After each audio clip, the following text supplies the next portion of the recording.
गोपाळबुवा केळकर यांच्या बखरीतील 106वे प्रकरण. सर्वांनी चॅनल लाईक करा, सबस्क्राईब करा, शेअर करा, बेल आयकॉन जास्तीत जास्त लोकांना पोहोचवा ही विनंती आहे. कानफाट्याची गोष्ट. रात्री मोदीचे घरात सेवकरी मंडळी निजले असता मध्यरात्री एका कानफाट्या म्हणून एक श्रींचा सेवक होता.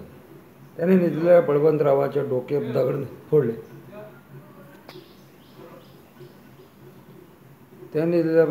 त्यामुळे सर्व मनुष्य जागी झाली व मोठ्या गलबला झाला. सुंदरबाई श्रींच्या पलंगाजवळ झोपली होती. तिच्या फाटीवरच लाथ मारली आणि गावात मनुष्य जाऊन पोलिसाला आणले. पोलिसांनी कानफाट्यात फारच समजूत दिली, परंतु कानफाट्यात धरण्याची कोणाची एकाचीही सामर्थ्य होईना. कानफाट्या इतका सशक्त होता की तेथे असलेल्या 5 पैलवान मनुष्य त्यास खात्रीत 50 मनुष्य त्याच्या खात्रीत नव्हती. सेवकरी पोलिसांच्या लोकांनी मोठ्या युक्तीने त्यास धरला. या गोष्टी 2 दिवसापूर्वी त्यांनी विश्वासराव बुवाचे डोके फोडले होते.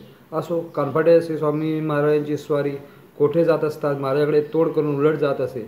तसे डोक्यावर पलंगावरील सामान 4-5 आश्रमाचे ओझे घेत असे. हा काही दिवस त्याची स्त्रींची विष्ठा खात